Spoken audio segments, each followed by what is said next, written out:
Praise the Lord. जय मसीह की। प्रभु यीशु मसीह के नाम से एक बार फिर मैं आपका स्वागत करता हूं।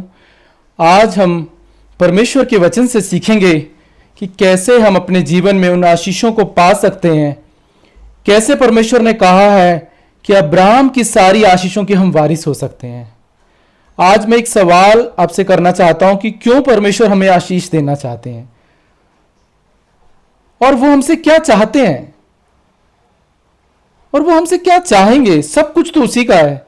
करोड़ों लोग इस संसार में उसकी आराधना करते हैं, तो क्या परमेश्वर हमें इसलिए आशीष देना चाहते हैं कि हम उनकी आराधना करते हैं? स्वर्ग में भी करोड़ों स्वर्गदूत उनकी आराधना करते हैं। फिर क्यों परमेश्वर हमें आशीष देना चाहते हैं?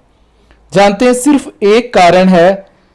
जब हम पवित्र शास्त्र पढ़ते हैं तो हम ये जान पाते हैं कि परमेश्वर क्यों हमें आशीष देना चाहते हैं। क्योंकि वो हमसे प्यार करते हैं। इसलिए नहीं कि हम सही हैं या जो हम मेहनत करते हैं उसके हम काबिल हैं। इन सब बातों से ऊपर सबसे बड़ी बात यही है कि वो हमें आशीष देना चाहते हैं क्योंकि वो हमसे प्यार करते हैं। और एक बात आज जो परमेश्वर आज आपसे कहना चाहते हैं, वो चाहते हैं कि तुम आशीष को चुन लो। वो कहते हैं, हाँ, तुम आशीष के लिए बुलाए गए हो, मैंने तुम्हारे लिए सारी आशीषें रख छोड़ी हैं। पर जो आज एक बात वो हमसे कहना चाहते हैं कि तुम भी आशीष को चुन लो। ये तो बहुत अजीब लगता है ना। अरे, परमेश्वर ने कहा है कि तुम आशीष के लिए बुलाए गए हो, फिर ये भी कह रहे हैं तुम्हें चुनना है आशीष को। क्योंकि कई बार हम गलत चीजों को चुनते हैं आशीषों को चुनने की बजाय। और ये इसलिए होता है कि कई बार हम फंस जाते हैं बहेलिये के जाल में, हम उसके ट्रैप में फंस जाते हैं, हम मोह में फंस जाते हैं, या समझ लो अपनी समझ का सहारा लेते हैं और अंत में वो चुन लेते हैं जिसमें आशीष नहीं होती। इसलिए पवित्र शास्त्र में परमेश्वर कहते हैं व्यवस्था विवरण 30:19 में कि मैं आज आकाश और पृथ्वी दोनों को तुम्हारे सामने इस बात का साक्षी बनाता हूं कि मैंने जीवन और मरण, आशीष और श्राप को तुम्हारे आगे रखा है। इसलिए तुम जीवन ही को अपना लो कि तू और तेरा वंश दोनों जीवित रहें। परमेश्वर कह रहे हैं कि मैं आकाश और पृथ्वी दोनों को तुम्हारे सामने इस बात का साक्षी बनाता हूं कि तुम जीवन को चुन लो ताकि तू और तेरा वंश दोनों जीवित रहें। परमेश्वर कह रहे हैं, मैंने तुम्हारे सामने जीवन और मरण रखा है, आशीष और श्राप को मैंने तुम्हारे सामने रखा है। इसका मतलब है जीवन और आशीष एक तरफ है और मौत और श्राप एक तरफ है। और परमेश्वर कह रहे हैं कि तुम जीवन को चुन लो। वो चाहते हैं कि हम जीवन को चुन ले। जानते हैं, जीवन और आशीष एक साथ चलते हैं और मौत और श्राप एक साथ चलते हैं। आज परमेश्वर हमसे कह रहे हैं, देखो मैं तुमसे प्यार करता हूं, मैंने तुम्हें आशीष देने के लिए बुलाया है, मैंने तुम्हारी जो योजनाएं बनाई हैं वो लाभ की हैं।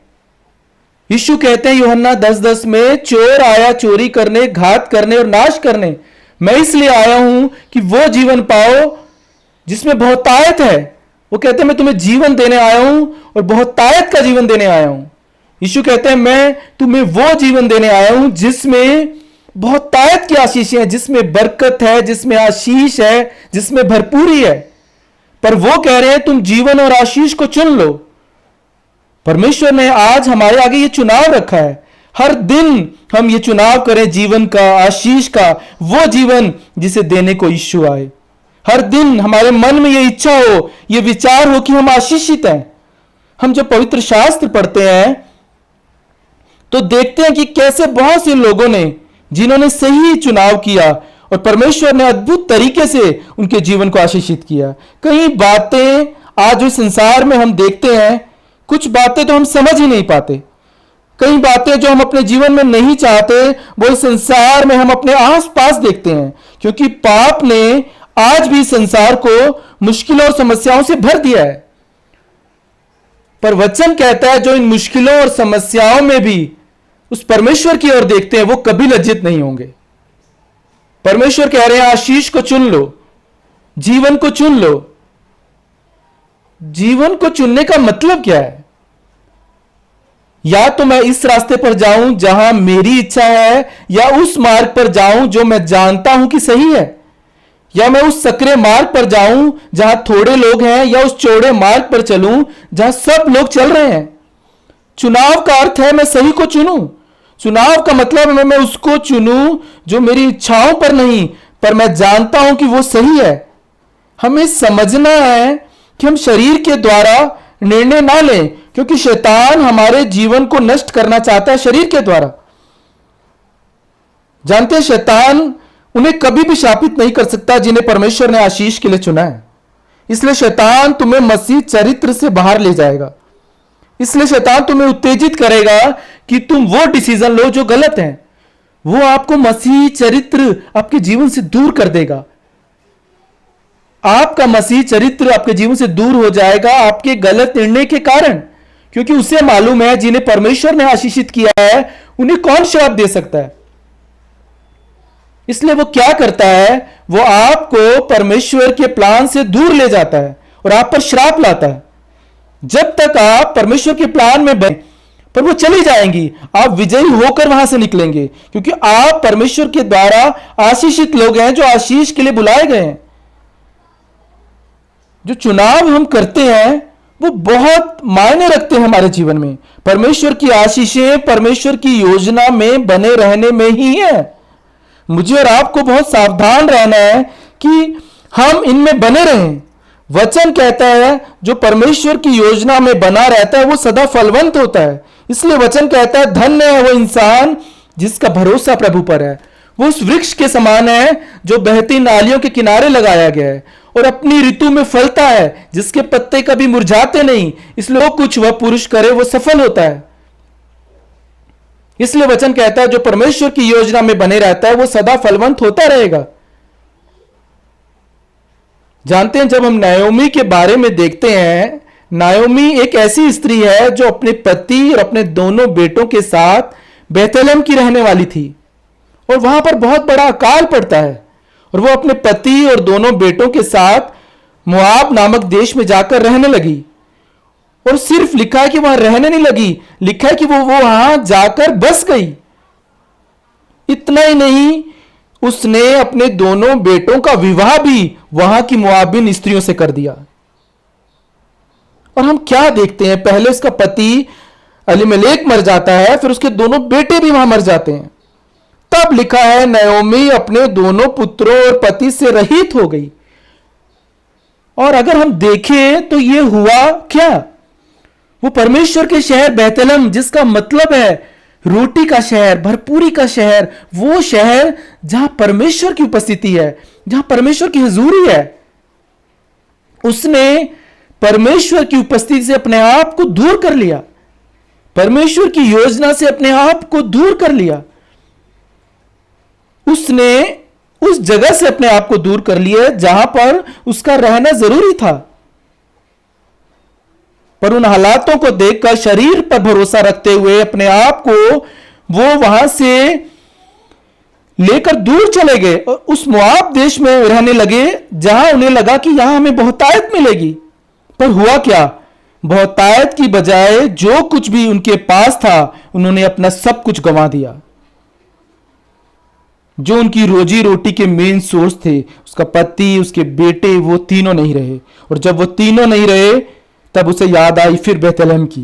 वापस अपने परमेश्वर के घर आती है और जब उसके लोग उससे मिलते हैं तो उनसे कहती है मुझे नायोमी ना कहो, क्योंकि नायोमी का मतलब होता है सुंदर, खूबसूरत, मनोहर।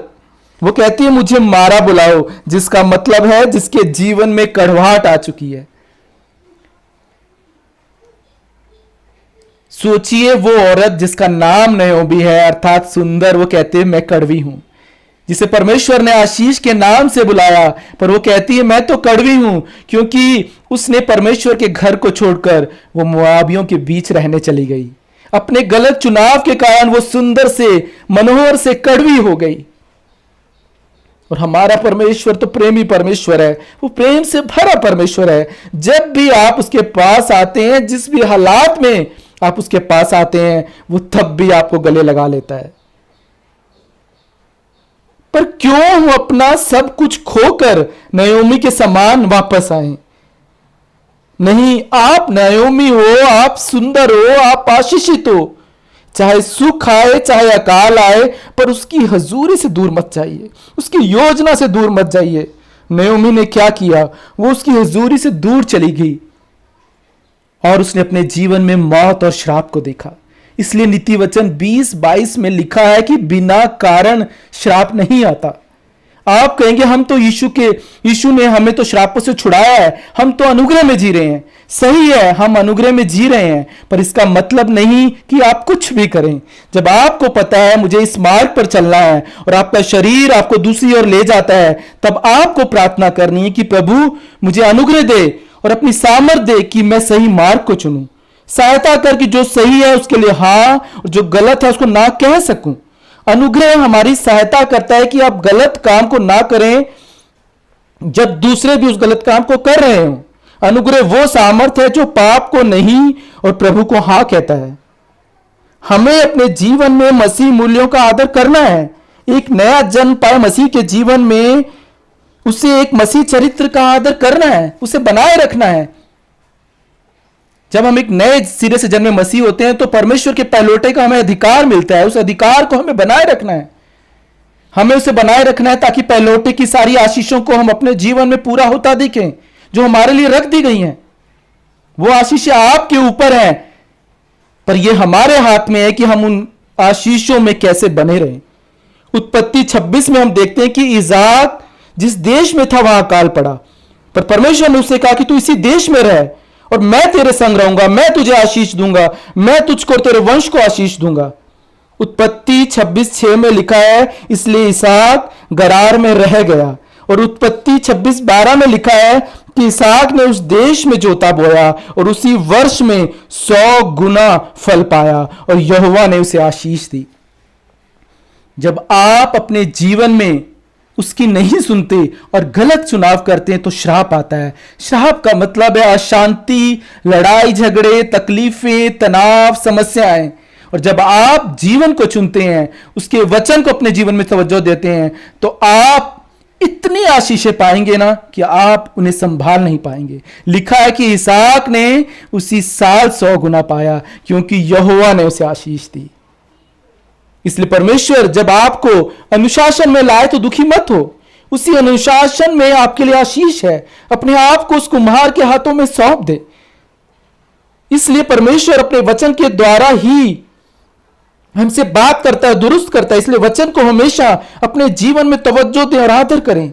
वचन इतना जरूरी है हर दिन हमारे जीवन के लिए, जो हमें दुरुस्त करता है, जो हमें अनुशासन में रखता है, ताकि हम मसीह चरित्र में बने रहें, सही चुनाव करें और परमेश्वर की योजना में बने रहें जहां परमेश्वर की आशीष है।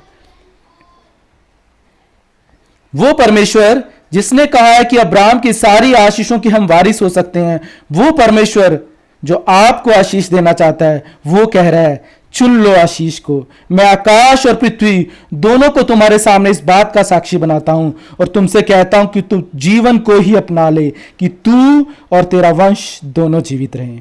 परमेश्वर की आशीषें परमेश्वर की योजना में बने रहने में है। वो आशीषें आपके ऊपर हैं, पर ये हमारे हाथ में है कि हम उसकी आशीषों में बने रहें। परमेश्वर